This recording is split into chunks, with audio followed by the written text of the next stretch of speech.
안녕하십니까. 대전교구 이상교 야구부 신부입니다. 요즘에 그 유튜브가 한참 유행이라고 해서 저도 이 유튜브를 통해서 제가 그동안 공부해왔고 또 지금도 연구 중인 이 교부학이라는 거에 대해서 여러분들과 함께 이야기해 보고자 이 자리에 서게 됐습니다. 교부하면은 흔치 않은 그런 개념이죠. 이거를 영어로 하면은 Church's Fathers 이렇게 이야기합니다. 한국말로 하면 교회의 아버지들이라고 번역할 수 있겠죠. 현대의 이 교부라는 용어는 공회에 이제 현대에서는 제2차 바티칸 공회가 있었죠. 그 공회의 문헌의 앞이나 뒤에 이름을 거명하는 그런 주교님들을 일반적으로 이야기합니다. 그런데 교부학에서 이 교부는 조금 달라요. 아주 간단하게 정의를 내리자면은 고대 그리스도교 저술가들이라고 표현할 수 있을 것 같습니다. 그리스도교는 예수님과 또 예수님이 제자들인 사도들에 의해서 시작되었죠. 교부들은 이 예수님과 사도들로부터 이어오는 교회의 전통을 전해받은 이들뿐만 아니라 또 후대에 전수해준 그런 인물들이라고 이야기할 수 있겠습니다. 마치 생물학적인 아버지가 아들에게 이제 생명을 전해 주듯이 그렇게 교회의 신앙의 유산을 후대에 자기들 입장에서는 전해받고 또 후대에 전해준 그런 인물들을 이제 교부라고 이야기를 하게 됩니다.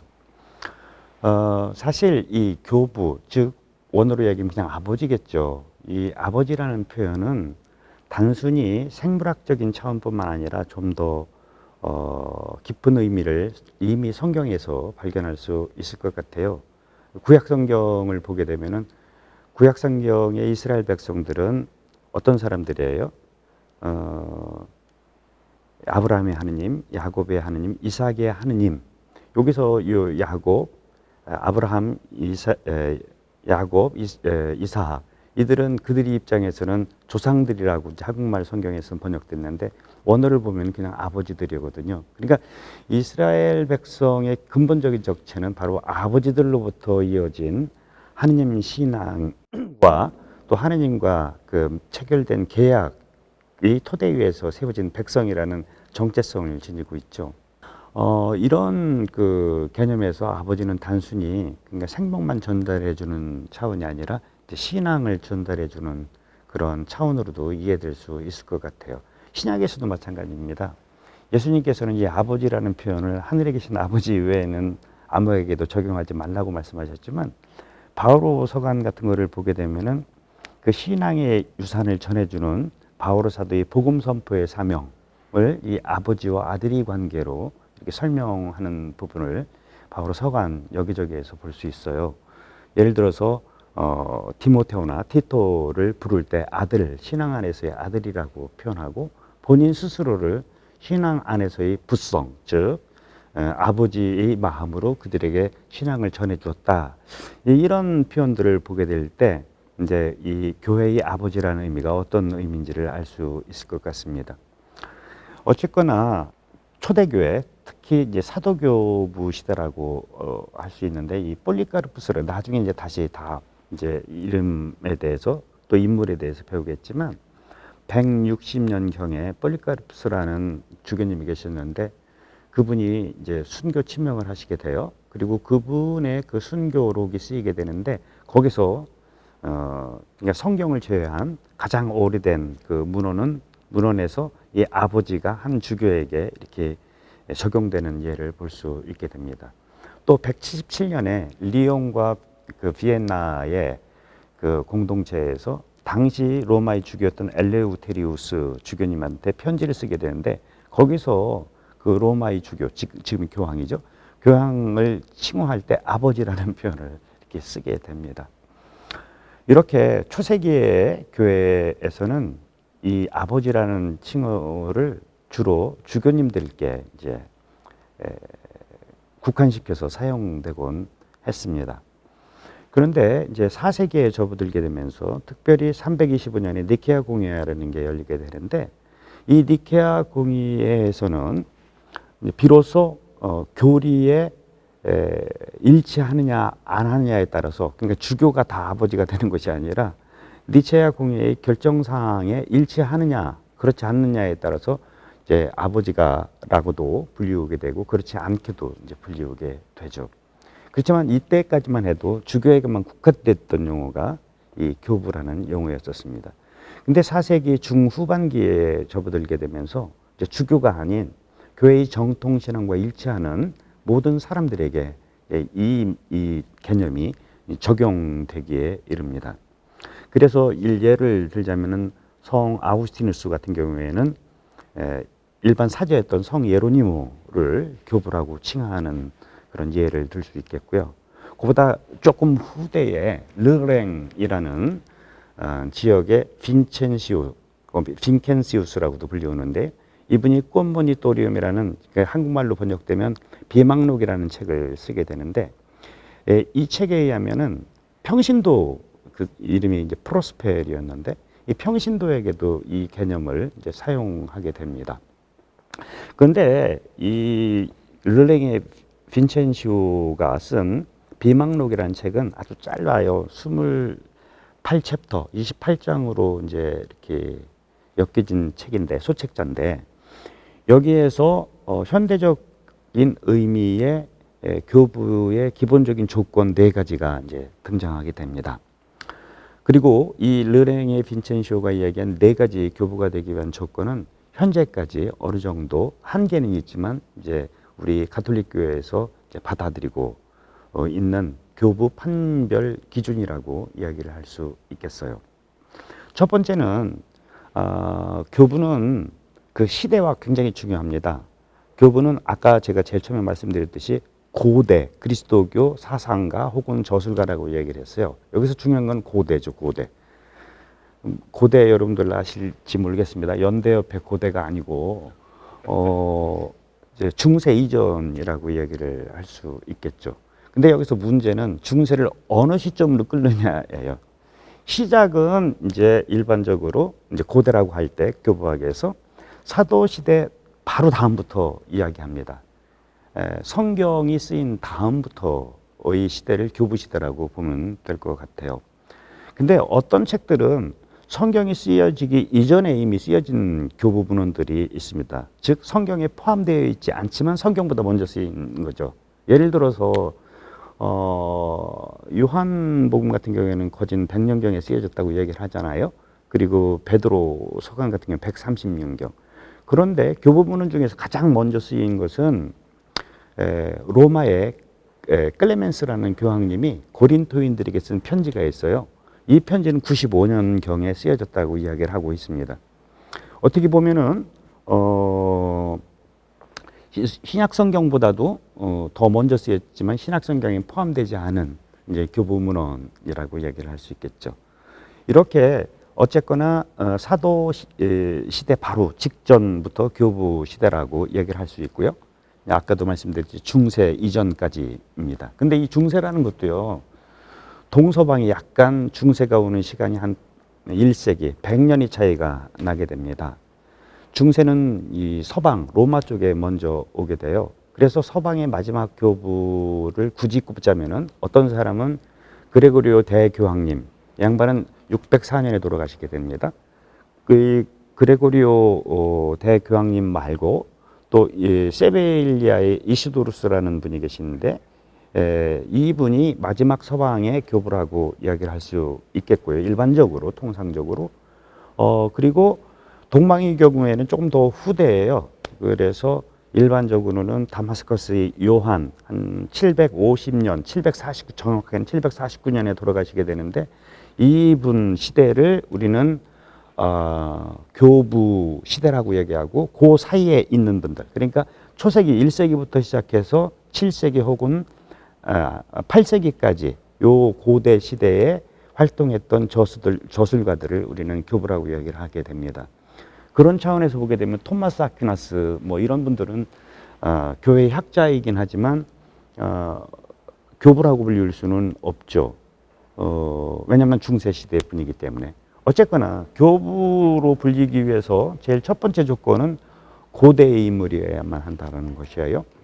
두 번째는 이제 정통교리라고 이야기를 할 수 있습니다. 아까도 말씀드렸듯이 이단을 우리가 교회의 아버지라고 부를 수는 없는 것이죠. 근데 이 정통교리라는 것도 아주 애매한 표현이 돼요. 왜냐하면은 교리가 확정되는 것은 시대가 흘러가면서부터 교리가 확정되거든요. 예컨대 삼위일체론 같은 경우에는 성경에서는 삼위일체란 말 자체가 없어요. 그리고 삼위일체가 교리로 확정된 것은 381년 콘스탄티노플 공회라고 얘기를 할 수 있습니다. 381년입니다.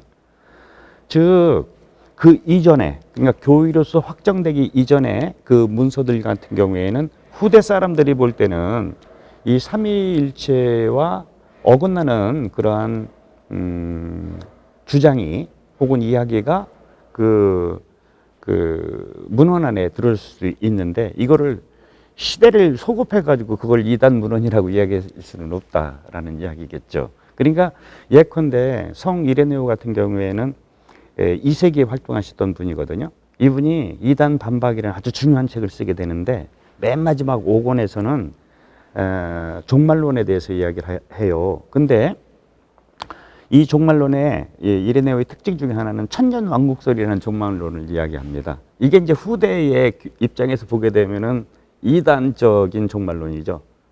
그런데 그 한 부분이 잘못됐다고 그래서 이레네오 성인을 교부가 아니다라고 이야기를 할 수는 없다라는 것입니다.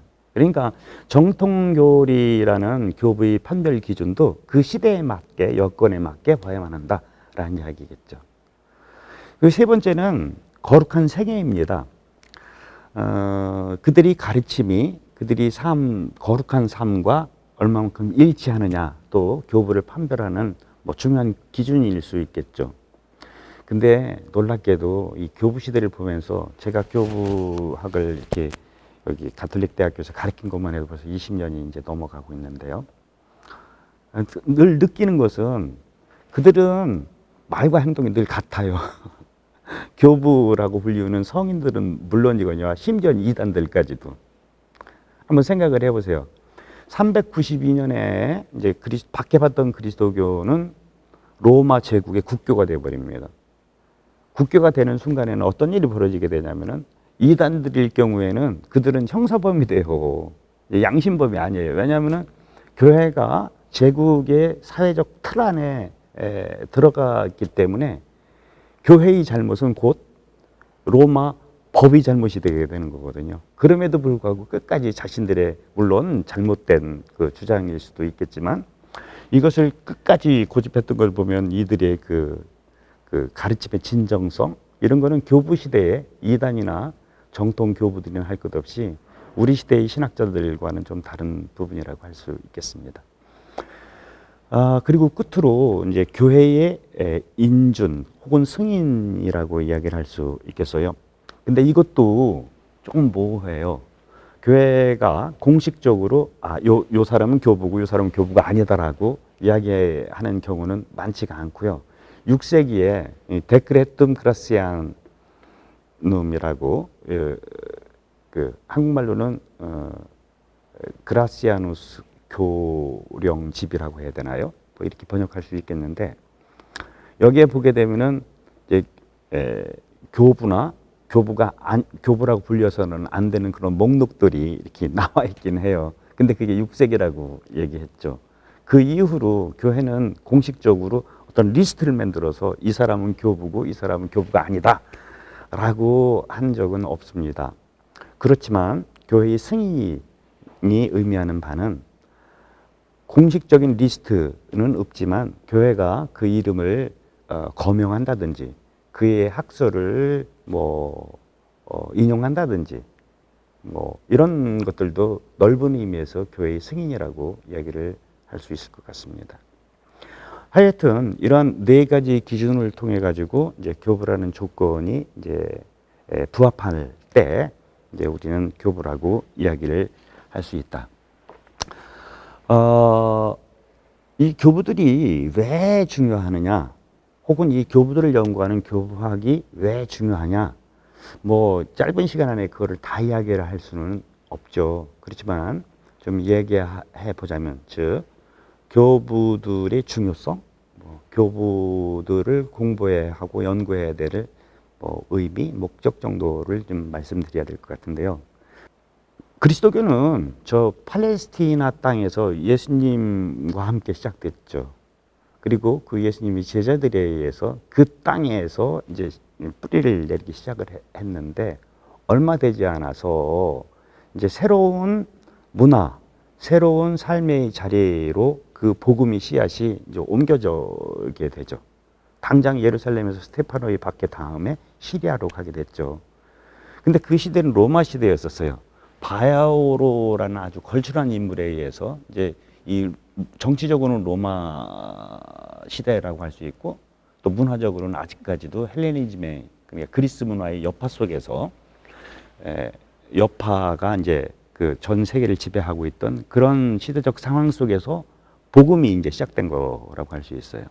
근데 이 복음은 팔레스타인에만 머물지 않고 조금 전에 말씀드린 바울에 의해서 이제 세상으로 퍼지게 됩니다. 그러니까 피치 못하게 로마라는, 혹은 그리스 문명이라는 또 다른 환경 속에 만남을 가질 수밖에 없었죠. 근데 이런 만남은, 잘 만나면 좋은데 잘못 만나면 이게 충돌이 돼요. 세상과 이제 하느님 나라의 충돌이죠. 복음과 문화의 충돌이죠. 근데 이거는 부정적인 의미에서의 충돌이고, 잘된 의미에서, 긍정적인 의미에서는 이런 것을 토착화라고 이야기를 합니다. 그러니까 복음의 씨앗이 변질됨 없이 그 시대 혹은 그 삶의 자리 속에서 안착되는 것이죠. 근데 이런 것을 가장 잘한 분들이 이제 교부들이라고 할 수 있어요. 그래서 우리는 그 교부들을 통해서 바뀌는 시대 속에서도 변치않아야 될 복음의 핵심 내용이 뭔지, 그리고 어떻게 이 토착화가 가능한지, 토착화를 하면서 오는 여러 가지 오류와 실수는 어떻게 벌어질 수 있는지, 그게 이제 이단이나 열교들이겠죠. 이런 것들을 우리는 공부할 수 있게 됩니다. 이런 차원에서 이제 교부들은 굉장히 중요한 의미를 지니고 있다. 그래서 제2차 바티칸 공의회 같은 경우에는 이 교부들에 대해서 상당한 중요성을 강조하게 됩니다. 여러분들 아시다시피 우리 그리스도교는 계시종교잖아요. 계시라는 말은 눈에 보이지 않는 하느님께서 당신 스스로를 우리에게 드러내 보이시는 것을 이제 계시라고 하는데, 당연히 계시의 원천은 하느님 본인이시죠. 근데 이 계시가, 그러니까 당신을 전달하는 방법을 우리 가톨릭 교리에서는 크게 성경을 통해서 하느님께서는 당신 자신을 드러내 보이신다라고 얘기를 해요. 근데 또 다른 원천이 있는데 그것을 성전이라고 이야기를 합니다. 이제 풀어 이야기하면 교회의 거룩한 전통이라고 이야기를 할 수 있겠죠. 교부들은 이 교회의 거룩한 전통의 산 증인들이라고 이야기를 할 수 있겠습니다.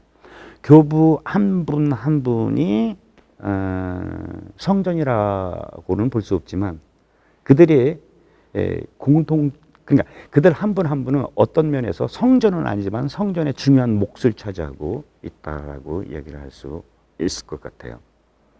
그래서 이 교부들을 공부한다라는 것은 어떻게 보면은 하느님의 뜻을 이제 이 시대에 이제 찾아보는 데 있어서 굉장히 중요한 그러한 몫을 차지한다라는 의미에서 이제 교부가 중요하다라고 이야기를 할 수 있을 것 같습니다. 다음으로 이제 교부들을 구분하는 거에 대해서 좀 알아보야겠는데요. 이제 아까도 말씀드렸듯이 교부는 초세기부터 7, 8세기까지 그리스도교의 저술가들이라고 할 텐데, 이분들을 어떻게 나눌 수 있느냐 이야기예요. 가장 그 대표적인 교부들의 분류법은 언어로 나눕니다. 그러니까 그리스어를 쓰신 분들을 우리는 그리스 교부라고 얘기를 해요. 그리고 라틴말을 쓰신 분들을 우리는 라틴 교부라고 이야기를 합니다. 여기서 썼다라는 말은 그들이 집필한 책을 이야기합니다. 책이 됐거나 하여튼 지금까지 남아있는 문서들이 그게 그리스 말로 썼으면 그리스 교부, 또 라틴 말로 썼으면 라틴 교부 이렇게 얘기를 해요. 그래서 약자로는 그리스 교부 같은 경우에는 PG라고 해요. 파트레스 그레치 라틴 말로는. 그래서 앞자로는 PG 하는데 여기 시청하시는 분들 중에서는 성모일도 이렇게 하시는 분들 중에서 제2독서에 이렇게 가끔 보면 PG, PL 뭐 이런 것들이 약자가 있을 거예요. 그게 바로 그 교부들을 의미합니다. 이렇게 교부들은 언어로 나누게 되는데 가장 많은 그 부분을 차지하는 교부는 이렇게 그리스 말 교부와 라틴 말 교부로 나눌 수 있어요. 근데 여기서도 재미난 것이요. 2세기까지는 그 지중해 인근의 모든 세계는 다 히랍 문명, 즉 헬레니즘 속에 지배되었다고 해도 과언이 아닙니다. 정치 군사적으로는 로마가 그리스를 이겼지만 문화적으로는 오히려 로마가 그리스에 예속되게 되거든요. 그래서 그 당시에 공용어는 그리스 말이라고 이야기를 할 수 있겠어요. 그래서 지역적으로 볼 때는 서쪽에 있는데 이분이 쓴 이 어떤 교부가 쓴 글은 서쪽에 있기 때문에 라틴 말이 아니라 그리스 말을 아직까지 썼다라는 거예요. 아까도 말씀드린 대표적인 리옹의 이레네우스 같은 경우에는 그리스 말을 쓰셨죠. 리옹은 지금 프랑스 리옹 서쪽이잖아요. 그럼에도 불구하고 서쪽에서 활동하신 교부임에도 불구하고 그분을 우리는 그리스 교부라고 얘기합니다. 또 다른 비근한 예로는 아까 말씀드렸던 제일 첫 번째 교부문헌이라고 할 수 있는 고린토 서간을 쓴 로마의 클레멘스 교황님이에요. 로마의 주교이니까 당연히 서방분이죠. 그럼에도 불구하고 그분이 쓴 그 문헌이 그리스 말로 남아있기 때문에 그리스 교부라고 이야기를 합니다. 그래서 라틴 문헌, 즉 라틴 교부들이 시작되는 것은 이제 2세기 후반에나 가서 이제 그리스 말 문헌들이 이제 쓰여지게 돼요. 제일 첫 번째 쓰여진 것은 180년경에 아프리카에 순교자들이 발생하게 되는데 쉴리움이라는 동네예요. 그래서 쉴리움 순교 행전이라고 이제 우리나라 말로 번역할 수 있는 문헌이 있는데 여기에서 첫 번째로 이제 라틴 말로 쓰이게 되고 본격적으로 라틴 신학이 라틴어로 쓰이게 된 것은 2세기 후반에 활약했던 테르툴리아누스라는 그 교부에 의해서 사용되게 됩니다. 근데 재미난 것은 라틴어로면은 본 고장이 로마잖아요. 근데 이게 북부아프리카 카르타고에서 먼저 시작됐다라는 거예요. 그리고 250년경에 드디어 로마의 노바시아누스라는 사람에 의해서 이제 라틴 말로 첫 번째 이제 신학 서적이 쓰여지게 됩니다. 이렇게 교부를 우리는 언어로 나눈다. 가장 큰 언어는 이제 그리스 말 언어 그리고 이제 라틴 말 언어예요. 근데 동방 지역에서는 그리스 말이 아닌 다른 언어들로도 쓰여진 문헌들이 현재까지 전해지고 있습니다. 예를 들자면은 콥트어, 시리아어, 아르메니아어, 심지어는 아랍어까지도 있게 돼요. 그래서 이런 교부들을 우리는 언어로 동방 언어라고 해서 그냥 동방 교부라고 이야기를 하고 있어요. 근데 여기서 동방 교부는 헷갈리면 안 되는 거예요. 그러니까 지역적으로 로마와 카르타고를 우리는 서방이라고 얘기하고요. 이쪽 그리스 본토부터 동쪽을 동방교회라고 지역적으로는 얘기하는데 교부학에서 얘기하는 동방교부라는 것은 동방 언어, 시리아어, 콥토 이런 거를 쓰는 분들을 우리는 동방교부라고 이야기를 한다라고 말씀을 드릴 수 있겠습니다. 이제까지 우리는 짧게 이제 교부가 무슨 의미이고 또 교부가 왜 중요하고 또 교부를 어떻게 구분할 수 있는지에 대해서 봤는데요. 이제 교부 시대를 또 어떻게 그러니까 그 시대를 구분하는 일반적인 그 기준이라고 그럴까요? 이거를 좀 말씀드리려고 합니다. 보통 일반적으로 4시기로 나눠요. 이제 초창기죠. 그 다음에 이제 성장기 그리고 황금기 1세기라고 할 수 있고, 그 다음에 이제 쇠퇴기 이렇게 나눕니다. 지난번에도 말씀드렸듯이 1세기부터 8세기를 이렇게 이제 쪼개서 나눌 수 있는데요. 초창기는 그 말 그대로 사도시대 바로 다음부터입니다. 이때는 말할 것도 없이 박해 시대였죠. 박해가 끝나는 것이 313년 이제 콘스탄티누스 황제에 의해서 밀라노 칙령이라고 하는 발표에 의해서 이제 교회가 이제 인정 승인을 이제 받게 되는데요. 그 전까지는 이제 모진 박해를 우리 교회는 감내해야만 했죠. 특별히 이 초창기는 우리가 사도 바로 다음 시대이기 때문에 요 시대를 우리는 사도 교부라고 이야기를 합니다. 요 시대에 활약했던 교부들은 사도들에게 직접 안수를 받았던지 혹은 사도들을 최소한 봤던 목격 증인들이에요. 그렇기 때문에 이들은 시대적으로 볼 때 굉장히 앞섰죠. 시대적으로 볼 때 성경이 쓰이던 시대던가 혹은 그 바로 직후였기 때문에 여러 가지 측면에서 굉장히 중요한 의미를 지니고 있습니다. 우리가 초대교회를 알 수 있는 방법은 신약성경에서 이제 주로 그 서간들을 통해서만 알 수 있게 되는 거거든요. 그 중에서도 특히 사목서간들이죠. 그런데 이것 외에는 그 초대교회의 정보에 대해서 우리는 알 수가 없는데 바로 이 사도교부들이 문헌을 통해서 알 수 있다라는 그런 차원에서 사도교부들은 굉장히 중요한 의미를 지닌 교부들이라고 할 수 있겠습니다. 이들이 활동했던 시기는 대략적으로 1세기라고 얘기를 할 수 있겠습니다. 1세기부터 1세기 중반까지 봐도 이제 상관이 없는데요. 어쨌거나 그냥 초세기라고 합시다. 그 다음에는 이제 호교교부라는 분들입니다. 이 사도교부 혹은 호교교부 시대에 살았던 교부들은 자기가 사도교부인지 몰랐어요. 나중에 후대 교부학에서 그들을 사도교부 혹은 호교교부라고 얘기하는 것이죠. 호교교부는 2세기 분들이에요. 전세기, 그러니까 사도교부들과의 차이점은 아주 극명합니다. 사도교부들이 남긴 문헌들은 대부분 교회 신자들을 위한 문헌들이죠. 근데 호교교부들은 이제 그렇지가 않았어요. 왜냐하면은 아까도 말씀드렸듯이 이 시대는 박해 시대였었어요. 박해라는 것은 우리 신앙을 증오하기 때문에 가해지는 물리적인 그 억압을 박해라고 할 수 있는데, 물론 이제 물리적이라고 하면 뭐 칼이나 폭력에 의해서 우리 신앙을 이제 억압하는 그런 박해도 있었지만, 그 시대의 사상가들이 볼 때 우리 그리스도교의 가르침의 그 무모함, 그들이 눈에 볼 때 이것을 그들이 철학으로 우리의 그 그리스도교의 가르침을 이제 비판하는 그런 글들도 나오기 시작을 합니다.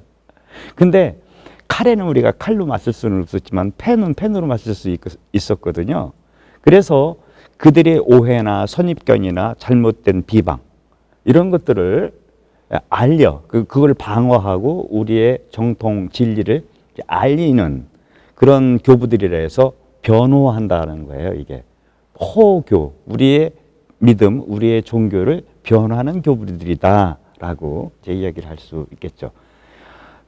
이 호교교부들의 문헌은 굉장히 중요합니다. 왜 중요하냐면은 호교를 해야 될 대상은 크게 유다인들이었죠. 유다인들도 우리를 박해했습니다. 또 하나는 이교인들이죠. 헬레니즘 세계 속에서 살던 사람들이에요. 근데 이 사람들에 따라서 호교하는 방법이 좀 달라질 수 있어요. 유다인들과 우리 그리스도교의 공통점은 뭐가 있을까요? 구약성경이죠. 우리는 구약성경을 토대로 해가지고 우리 진리가, 그리고 예수님이 하느님의 아드님이라는 것을 그들에게 변호해야만 했던 거예요. 근데 이 일반 세속 철학 속에 살아가는 헬레니즘에 빠져 있는 사람들에게 우리의 종교를 알리기 위해서는 어떻게 해야 됩니까? 그들과 교집합, 그들과 공통점을 이루는 것은 거진 없어요. 그 성경을 들이밀면서 우리를 설명할 수가 없죠. 그들은 우리 성경을 그들은 인정하지 않으니까. 그럼 뭘로 해야 되겠어요? 그들이 언어죠. 그들이 용어죠. 그들이 개념이죠. 그들이 사상이죠. 그리고 그들의 철학이죠. 이제 그래서 첫 번째로 어떤 의미에서는 우리 신앙을 세상의 언어로 접목시키는 그런 일이 발생하게 됩니다. 이 호교 교부들로부터. 그런 차원에서 호교교부들은 이제 현대적 입장에서 보면 최초의 신학자들이라고 이야기를 할 수 있겠습니다. 신앙은 뭐예요?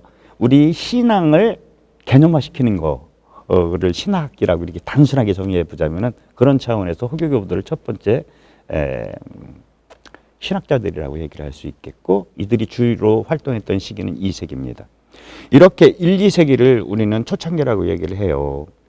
그 다음에 이제 성장기에 접어들게 되는데, 이 성장기는요, 또 다른 이제 후대 우리들의 입장에서 보면은 아주 앞 시대와는 다른 또 다른 특징을 지니고 있어요. 그게 뭐냐면은 집단적으로 이루어진다라는 거예요. 사도교부나 호교교부들 같은 경우에는 개별교부들이었었어요. 그리고 그 개별교부들이 쓴 문헌들을 지금 우리가 읽을 수 있는 건데, 3세기부터는 어떤 일이 벌어지냐면은 한 스승 밑에 제자들이 생기게 되는 거예요. 이른바 소위 학파가 형성되게 이릅니다. 아주 재밌죠. 근데 그 학파가 이루어지는 그런 거는 그 당시에 큰 도시에서 이루어지게 됩니다. 그 도시는 어디겠어요? 제국의 수도인 로마죠. 그리고 또 동북부 아프리카의 고대 가장 번성했던 도시인 알렉산드리아. 그리고 아까 얘기했던 그 카르타고, 이제 서부 아프리카겠죠. 그리고 시리아의 수도였던 안티오키아. 이런 거를 거점으로 해가지고 이제 학파들이 형성되게 이르러요. 근데 이 학파들은 저마다 자기들이 살아온 삶의 배경, 삶의 자리, 거기에서 주류를 이뤘던 사상적 체계, 학문의 형태에 따라서 이 학파는 이제 드디어 균일한 하나의 집단들이 생기게 되는 거죠. 한 스승으로부터 내려오기도 했고, 또 그들이 거주했던 그곳이 가지는 문화적 특성이 그들이 신학 안에 배어 있게 되는 겁니다. 그들이 그러니까 똑같은 하느님, 똑같은 예수 그리스도를 바라봄에 있어서도 다른 각도에서 다른 방향으로 바라볼, 그러니까 신학이 드디어 분화되는 것을 이제 알 수 있게 되죠. 이게 이제 3세기의 특징이라고 얘기를 할 수 있겠어요. 아직까지도 이 3세기는 박해 시대입니다. 드디어 이제 4세기에 접어들게 돼요. 4세기, 5세기를 우리는 이제 황금기라고 얘기를 합니다. 이제 교부학의 세 번째 시기죠. 이 황금기를 딱 여는 개막한다고 할까? 출발점은 우리는 니케아 공회라고 얘기를 합니다. 우리 미사 때 사도신경 말고 니케아, 콘스탄티노플 신경 이렇게 이야기하는데 바로 그 니케아입니다. 니케아 공회죠. 325년이 이루어지는 공회인데, 이 공회 이전에 먼저 좀 알아야 될 것이 있어요. 그게 뭐냐면은 313년에 밀라노 칙령입니다. 이전까지 그리스도교는 승인받지 못했던 종교였어요. 로마 시대 때부터 승인되지 않은 종교였기 때문에 그들로부터 박해를 받게 된 거거든요. 그러면 로마가 왜 우리 그리스도만을 그렇게 박해했을까? 진짜로 무자비한 무종교적 사람들이었기 때문에 그럴까? 그렇지 않아요. 모든 고대인들이 다 현대 입장에서 보게 되면은 우리보다 다 신심이 많았던 사람들이었던 것 같아요. 고대 시대는 특성 때문에 그렇겠죠. 마찬가지로 로마도 모든 종교를 다 인정했고, 심지어는 이게 서포트까지 했어요. 지금도 가면 로마의 판테온이라는 게 있지 않습니까? 그 판테온이라는 게 뭐예요? 세상의 모든 신전을 위한, 이름 없는 신들을 예배하기 위한 그 신전이 판테온 아니겠어요? 근데 왜 유독 그리스도교만 박해를 했냐 이거죠. 그 이유는 공권력에 의해서 컨트롤될 수 없었기 때문에 그래요. 그 당시 모든 종교는 이거를 라틴 말로 해서 죄송한데요, religio licita라고 그래요. 라이센스를 받은 야만이 종교로서의 그 사회적 지위를 누릴 수 있게 되는 거예요. 라이센스. 근데 우리 그리스도교는 끝까지 라이센스를 안 받았어요. 왜 그러냐면은 라이센스를 받게 되면 우리 예수님이 많은 신들 중에 원 오브 댐이 되는 거예요. 그러니까 받을 수가 없었던 거죠. 그러니까 이제 박해를 할 수 있게 되고, 이에 대해서 이제 자세히 이제 그 시대를 공부하게 되면 더 자세히 보게 될 겁니다. 어쨌거나 콘스탄티누스는 그러니까 이거를 렐리지오 일리치다. 그러니까 아까는 렐리지오 리치다라고 했죠. 이 라틴 말이 일자가 붙게 되면 이거는 아니다 뭐 이런 뜻이에요. 그러니까 승인받지 못한 종교였는데 이 승인받지 못한 그리스도교를 그냥 합법화 시켜 주어요. 이게 이제 밀라노 칙령입니다. 근데 왜 그랬느냐? 그 이유에 대해서는 참 많은 이야기를 해야 더 쉽게 이해를 할 텐데 단적으로 보면은요. 콘스탄티누스는 전 세계 지중해 세계의 유일한 황제가 됩니다. 콘스탄티누스 이전까지는 로마 지역이 너무 크기 때문에 4명의 이제 황제와 부황제들이 지역을 나누어서 통치를 하게 돼요. 이게 4 권력이 있었죠. 이걸 테트라르키라라고 하는데요. 이 4명 모든 권력은 분화되면 나중에 하나로 뭉치려고 하는 그런 속성이 있죠. 그래서 권력 투쟁이 있게 되고 그 권력 투쟁의 맨 마지막 승자가 콘스탄티누스가 됩니다. 그러니까 로마 제국, 하나의 제국의 하나의 황제가 됐던 거죠. 그런데 이 당시 이 로마는 가장 큰 제국의 영토를 지배하게 돼요. 즉 로마의 그 영토 안에는 수많은 민족과 언어와 관습과 종교, 수많은 다양성이 아주 내재되어 있어요. 이 사람들을 어떻게 하나로 묶을 수 있느냐, 이게 관건이에요. 근데 가만히 보니까 그렇게 박해에도 불구하고 그리스도교는 자신이 다스리는 그 지역에 다 이미 퍼져 있는 거예요. 그러니까 로마에 있는 카피돌리움이라는 언덕에 있던 로마 제신들, 여태까지 그 제신을 코어로 해가지고 그들의 균일성, 동일 집단성을, 정체성을 이렇게 이제 유지하려고, 이게 이제 로마거든요. 근데 그 로마가 너무 커지다 보니까 이게 되질 않았던 거죠. 근데 이미 기존에 깔려있던 그리스도교를 통합의 동인으로 삼자, 이래서 그리스도교를 승인하게 되는 거예요. 그래서 그리스도교가 이제 이때부터 어떤 일이 벌어지면 지하에 있던 교회가 지상으로 나오게 되는 것이죠. 박해받던 교회가 이제 나오게 되는 거예요. 이때부터 이제 엄청난 이제 교회의 변화가 일어나게 되는 겁니다. 막 이제 집들이 생겨나기 시작. 여태까지는 뭐 박해 시대 때니까 꽁꽁 숨어서 예배를 드렸던 우리들이 이제 커다란 집을 짓게 되고, 이게 뭐예요? 바실리카거든요. 공공이 사용하는 이제 건물.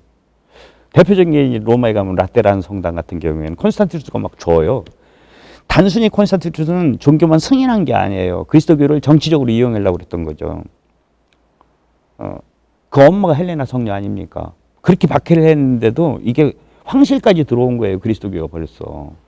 그러니까 박해할 것이 아니라 이걸 정치적으로 이용하자, 이제 이렇게 됐던 거죠. 그 선물로 라테란 대성당, 그게 원래 바실리카였는데 그걸 주게 되는 거죠.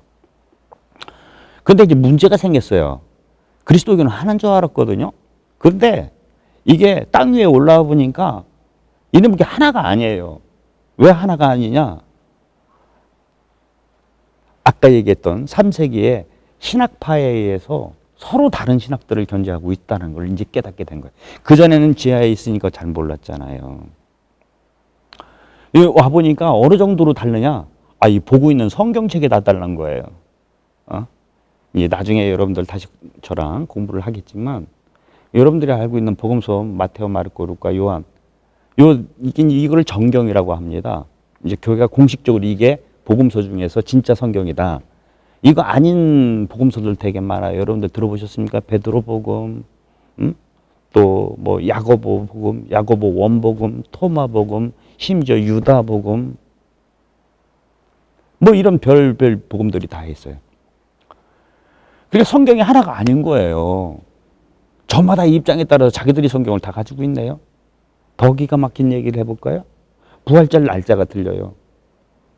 이게 그리스도교는 부활을 토대로 했는데 부활절 날짜가 틀리네. 더 기가 막힌 일이 벌어집니다.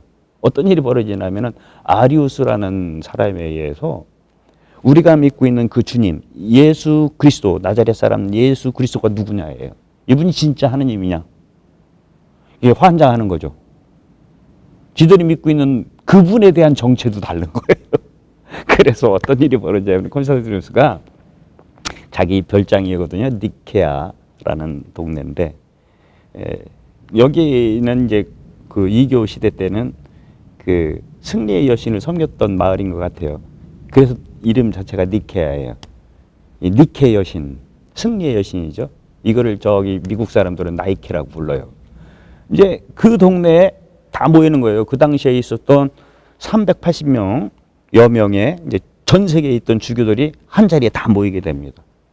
거기에서 이제 콘스탄티누스가 원하는 건 그거예요. 니들 여기서 여태까지 이게 다른 거 하나로 합의봐라.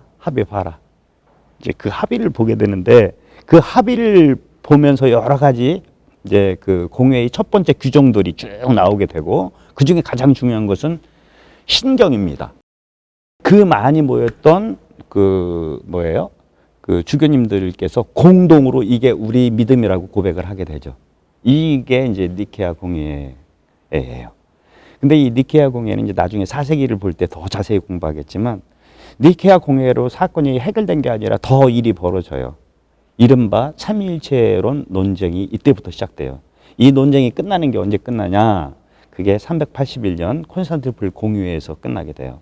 그래서 이 니케아 공회의 신경에 콘스탄티노플 공회는 몇 가지를 첨부합니다. 성령에 관한 것을. 그래서 우리를 이거를 니케아 콘스탄티노플리스 신경이라고 이제 불리게 되죠. 요 시대는 주로 삼위일체 논쟁이 물론 다른 많은 이단들이 등장하고 많은 신학적 논쟁들이 벌어지지만 이런 일들이 벌어지게 되죠. 그리고 이 시기는 재밌어요. 이 시기는 이제 신앙의 영웅들이 없어지게 되죠. 신앙의 영웅은 누구예요? 순교자들이지. 근데 이제 순교를 할 수 없잖아. 죽이는 놈들이 없는데요. 그러니까 이분들이 어떻게 되냐면은 자기가 자신을 죽이는 일들이 벌어지는 거예요.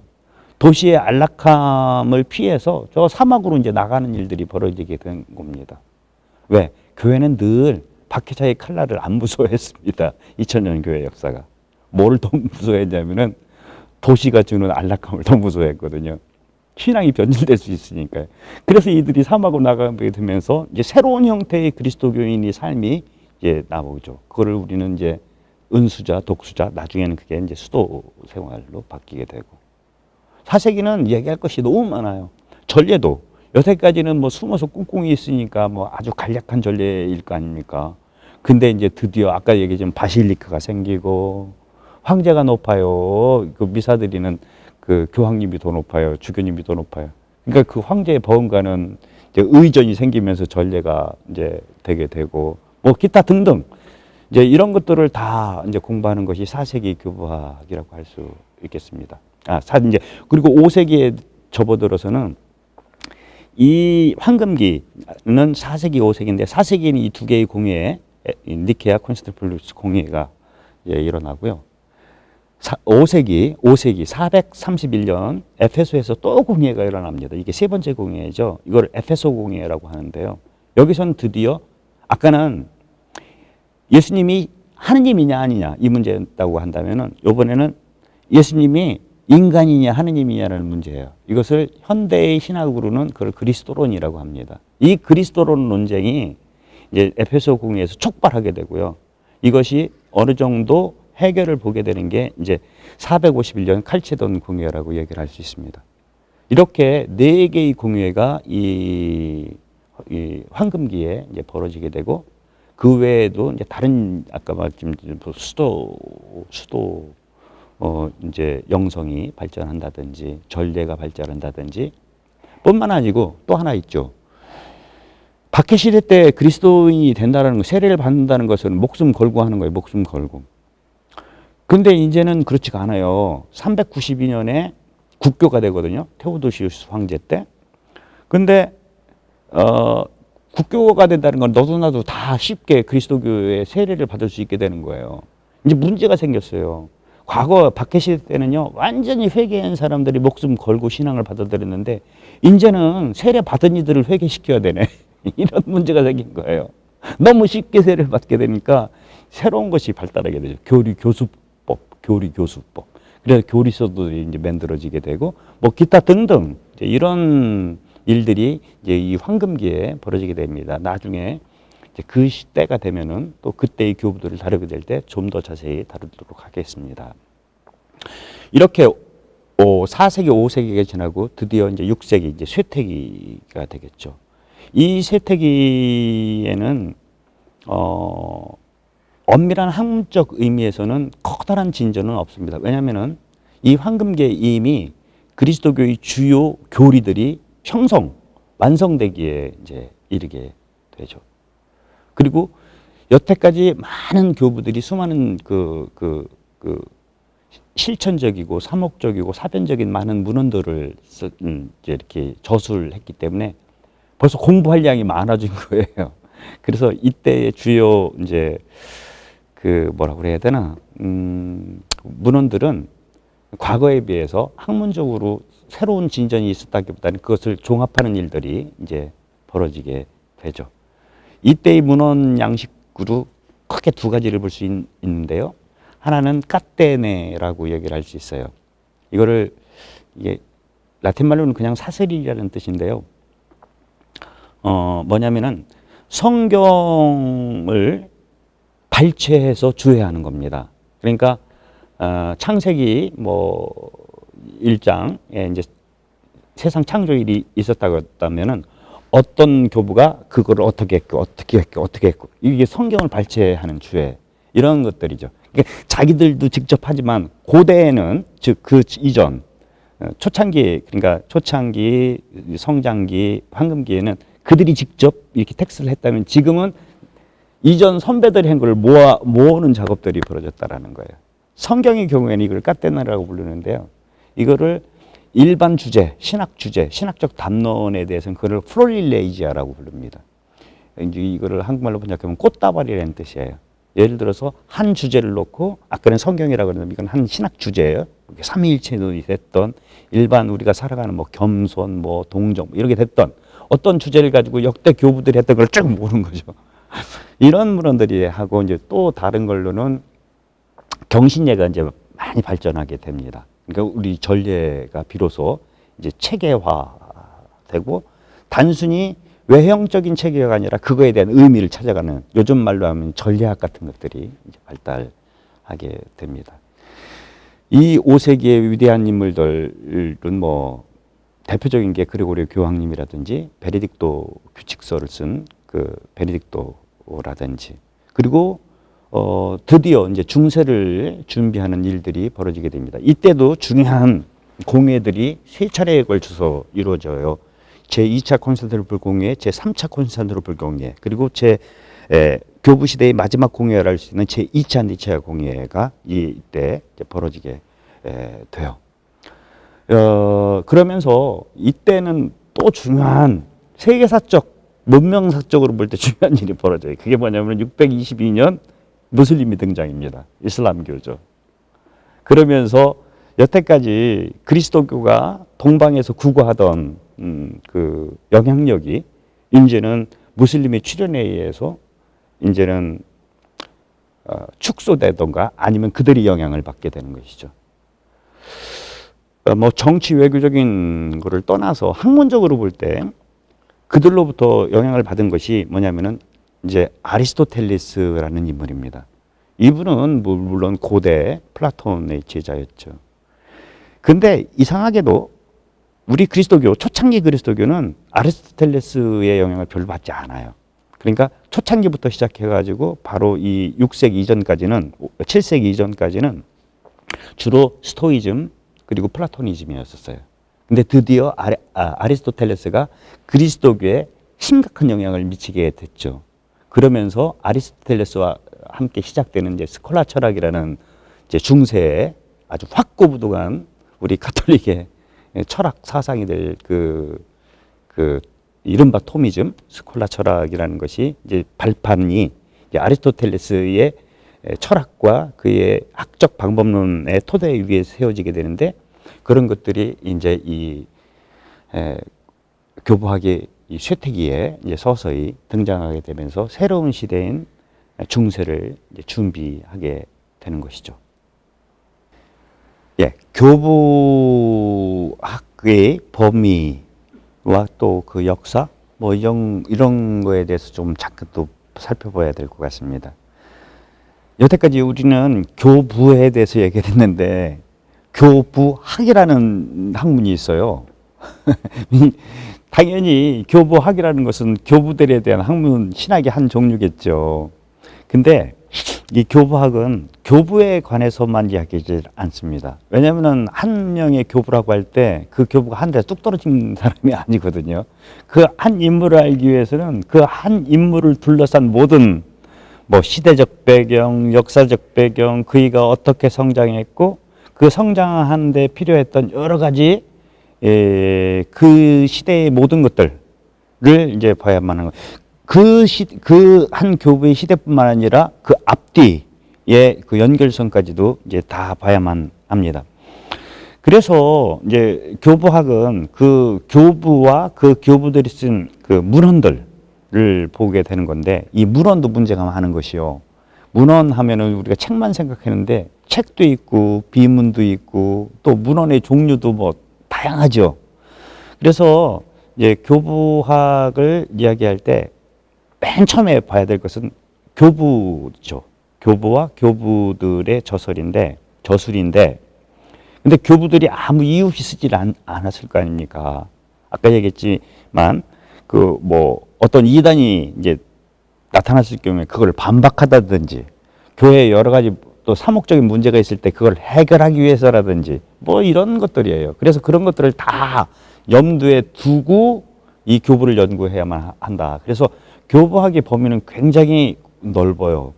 어떻게 보면 초세기부터 시작해서 8세기까지 있었던 교회의 모든 일이죠. 근데 교회라는 게 뭐 우리 교회만 있습니까? 세상 안에 살아가는 교회니까요. 그래서 어쨌거나 제일 첫 번째는 교부지만 교부 외에도 교부가 아닌 분들, 물론 그리스도교 저술가겠죠. 예를 들자면 몇몇 가지 그의 신학적 주장에 있어서 후대에 문제가 있다고 판명된 오리게네스라든지, 처음에는 그리스도교에 있다가 나중에 이단으로 빠졌던 테르툴리아누스라든지 이런 분들도 교부학의 대상이 된다. 뿐만 아니고 우리를 박해하면서 아까 제가 호교교부 얘기하면서 펜으로 우리를 박해했다고 그랬잖아요. 그들의 그 문헌들, 예컨대 포르피리우스라든지 켈수스라든지 율리우스 아포스타타라든지 뭐 이런 사람들의 책들도 문헌들도 우리는 당연히 봐야만 한다.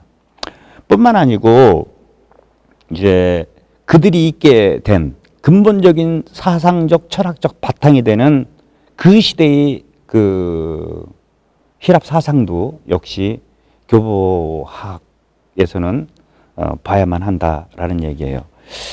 그런데 이렇게 이교 사상 그리고 이단들 뿐만 아니고 공동체 문헌들이 있습니다.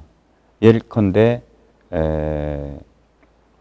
초대교회의 그 생활 규범이라든지 전례 문서라든지, 그리고 아까 얘기했듯이 수도회가 이제 생기기 시작하면서 초창기에는 수도회가 아니죠. 초창기에는 은수자, 독수자 혼자 수도하는 분들이거든요. 혼자 살면 규칙이 필요해요, 안 필요해? 뭐 빤스를 입고 살든지 뭐를 하든지 상관이 없어요. 그러나 이게 같이 살게 되면 문제가 되면 이러면서 이제 수도 규칙설이 막 규칙서라는 것들이 나오기 시작을 하거든요. 이런 수도 문헌들, 규칙서뿐만 아니고 그들이 수도 생활을 하면서 하느님께 나아갔던 영적 여정들, 또 뭐가 있을까요? 성경 중에서도 일반 이제 정경이라고 하는 신약 성경 27권, 이거는 이제 성경 공부하시는 분들이 이제 공부하면 되겠지만 그 밖에 외경도 종류가 되게 많아요. 복음서 외경이 있고, 행전도 우리는 사도행전밖에 없잖아요.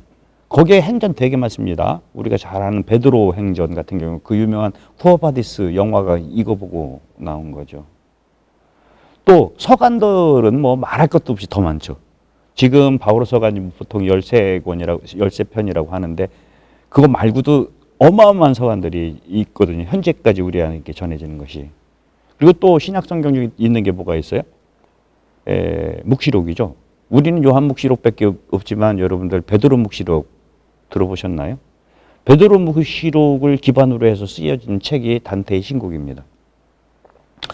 뭐 이런 외경류도 좀 봐야 되겠고, 또 전례문헌, 공회나 주교님들의 그런 기록문들, 뭐 이런 것들을 이제 다 봐야만 하는 것이 이제 교부학입니다.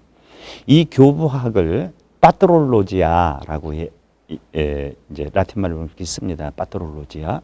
영어로는 이제 파트롤로지 이렇게 이야기를 하는데, 이 말을 처음으로 쓴 사람은 우리 천주교에 속한 분이 아니라 요한네스 게하르트라는 분인데, 17세기 1643년인가 5년인가 하여튼 그 즈음에 이 양반이 첫 번째로 이 파트롤로지아라는 용어를 사용해요.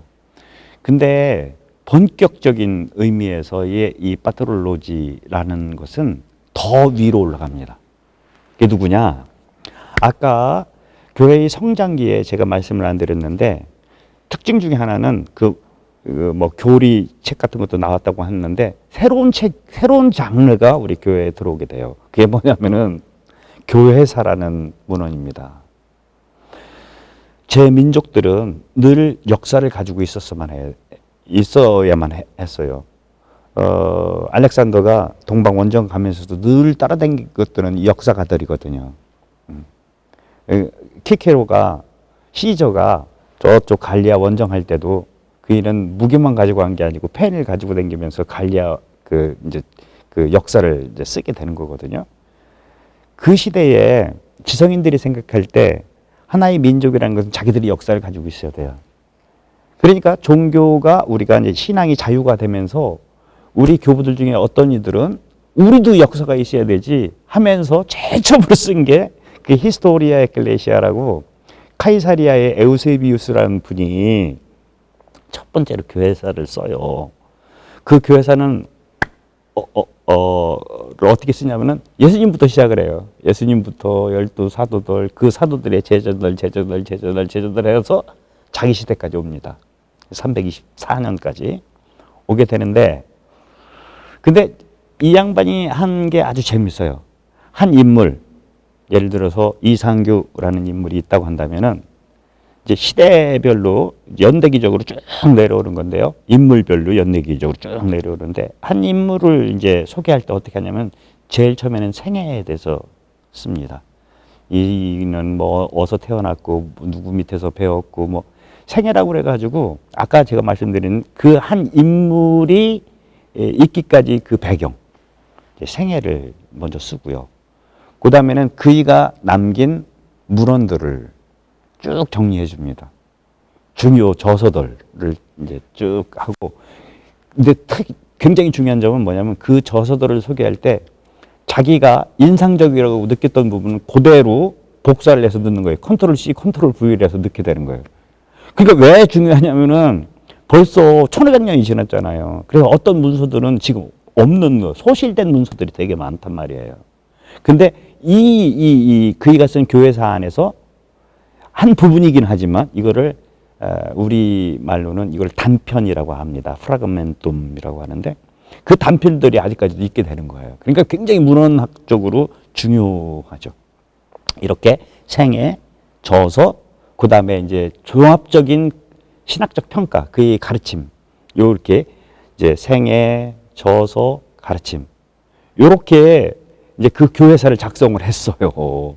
근데 여기서 재미난 것은 이가 표현할 때 따옴표로 말씀의 사절들에 대한 이제 생애와 저서와 가르침을 이제 적는다고 했는데, 거짓에 빠진 사람들, 즉 이단들도 여기다 넣어주고 있다라는 거예요. 그러니까 후대에 우리가 볼 때는 교부만 보는 것이 아니라 왜 교부들이 발생했는지 그 이단까지도 볼 수 있으니까 이 책은 굉장히 중요한 책이죠. 근데 재미난 것은 이게 아까 325년에 끝났다고 그랬죠. 근데 여기에 그 다음부터 또 이제 붙는 책들이 이제 쓰여지게 되는 거예요. 물론 앞에 쓰여진 것을 증보하기도 하죠. 조금 잘못된 건 수정하기도 하고 더 붙이기도 하고 뭐 하지만 그 다음 세대부터 자기 세대까지 이렇게 쓰는 그런 책이 나오기 시작해요. 대표적으로 성예로니모죠. 성예로니모가 De Viris Illustribus라는 책을 쓰게 되는데, 한국말로는 번역이 안 됐고 굳이 번역을 한다면 유명인사록 정도일 거예요. 거기에서는 135명의 그 인물들을 다루고 있는데 이 사람들이 우리가 아까 얘기했던 네 가지 기준에 의한 교부 문헌만 있는 것이 아니라 이단도 당연히 있고 이 이레네오 예로니모 성인 같은 경우에는 이교의 중요한 사상거들 것도 집어넣더라 이거예요. 대표적으로 알렉산드리아 필론이라든지 그리고 바오로 사도와 그 서신을 오고 갔던 이제 세네카라는 철학자 등등 이런 것들이 이제 있게 돼요. 그리고 어떤 일이 벌어지겠어요? 여기서 끝나는 게 아니에요. 그 다음 시대에 또 붙고 또 붙고 또 붙고 또 붙고. 그래서 후대 사람들은 그걸 뭐라고 그랬냐면은 책 이름은 아까도 얘기했지만 교회사고 하나는 또 하나는 유명인사록이지만 이게 교부학이 되는 거예요. 이 책이. 그러니까 교부학이라고 할 때요. 어떤 때는 신학의 한 파트로서 뭐라고 해야 되나 한 과목을 교부학이라고 하지만 이 파트롤로지아만은 이렇게 카이사르의 에우세비가 쓴 그게 책이라고 한다면 이건 10권, 10권으로 되어 있는 책인데 그거를 교부학의 시조라고 볼 수 있어요. 왜 그러냐? 현대에도 교부학이라는 학문도 있지만 교부학이라는 책이 있습니다. 그 책은 에우세비우스부터 시작해가지고 8세기까지 있었던 거를 총 망라해가지고 쓰여진 책들이에요. 그 대표적인 게 콰스테인이라는 분이 있어요. 콰스테인. 그래서 이건 어떻게 되냐면 책 이름은 그냥 파트롤로지예요. 파트롤로지아. 근데 자기 이름을 써서 콰스테인의 파트롤로지아. 한국말로는 콰스테인의 교부학 이렇게 되는 거예요. 또 다른 사람이 있으면 알타나라는 사람이 있는데 알타나의 교부학 이렇게 되는 거예요.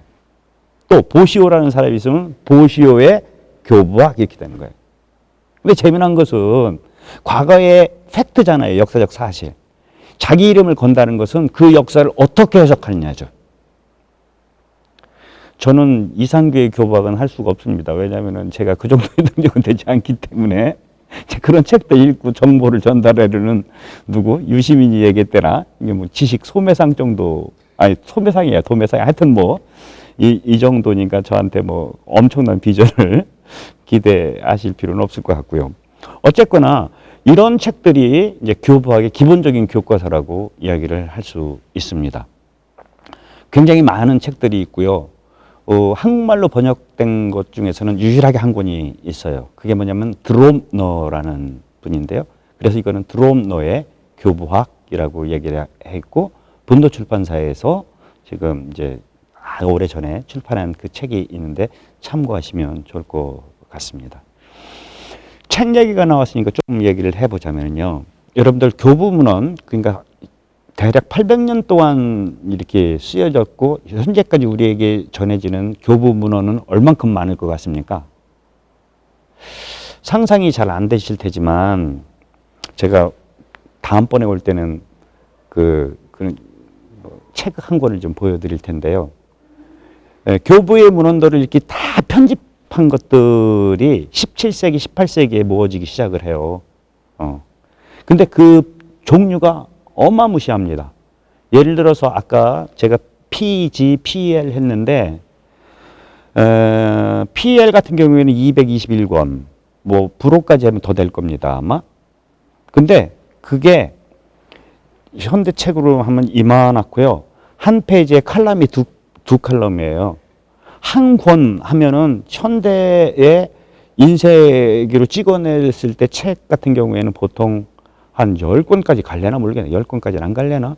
그러니까 어마어마한 얘기인데 그게 한 시리즈물이라는 거예요. 이런 시리즈물이 PL 따로 있지, PG 따로 있지, CSEL 따로 있지, 뭐 이래요. 그리고 수스케탱이라고 프랑스에서 이제 만들어지는 그 현대의 그 비판본들인데 이거는 현재 한 600권까지 왔나 모르겠습니다. 근데 이런 것들이 어마어마하게 무시해요. 그 요한복음 21장 25절에 보게 되면은 이런 얘기가 있습니다. 예수님에 관한 증언들은 무지장 많다. 근데 이거 다 일일이 써서 책으로 만들면은 이 세상도 그거 다 담아내지 못한다. 이런 요한복음 마지막 말씀이 있는데 이게 과장이 아니에요. 바로 교부들이 문헌이죠. 그 교부들이 문헌을 다 모으게 되면은 뭐 이 세상 안에는 있겠지만 그 정도로 교부 문헌은 많고, 이게 인류의 보화인 동시에 우리 가톨릭, 우리 천주교의 보화라고 말씀드릴 수 있습니다. 그것을 이제 공부한 것이 교부학이라고 할 수 있고, 이제 앞으로 시간이 되는 대로 이 800년에 걸친 그리스도교의 그 변천사, 사상의 변천사, 풍습의 변천사, 신앙의 변천사, 영성의 변천사, 교부학에서 영성도 굉장히 중요하거든요. 영성의 변천사, 이런 것들을 살펴보는 시간을 갖도록 하겠습니다. 신학은 되게 많아요, 종류가. 그래서 그거를 나누기도 합니다. 나누기도 하는데 그 분류 중에 역사신학이라는 게 있어요. 교부학은 그 역사신학 안에 들어가요. 역사라는 것이 과연 무엇일까? 과거에 흘러간 옛 사실을 우리는 역사라고 하지 않습니다. 현재의 해석이 있지 않으면 그건 역사라고 하지 않거든요. 즉, 카가 그런 얘기했다고 그러잖아요. 역사라는 것은 과거와 현재가 하는 대화라고 했다는데, 뭐 일견, 뭐 수긍이 가는 이야기입니다. 난쟁이하고 거인하고 있을 때 누가 더 멀리 많이 볼 수 있겠습니까? 당연히 거인이죠, 난쟁이보다. 그런데 난쟁이가 거인의 목마를 타면 이때는 사정이 달라지죠. 우리가 역사를 공부하는 이유도 바로 여기에 있고, 특별히 신학 중에서도 이 교부학을 하는 이유는 거기에 있다고 할 수 있겠습니다. 앞으로 여러분들 별로 재미는 없을 것 같은데 그래도 옛날 몇천 년 전에 있었던 그 이야기가 현실에 얼만큼 똑같이 적용될 수 있는지 또 보면 한편으로는 굉장히 또 흥미로운 그 주제이고, 또 과목이, 신학의 한 과목이 교부학일 수 있을 것 같습니다. 여러분들의 많은 시청과 애청을 바랍니다. 감사합니다.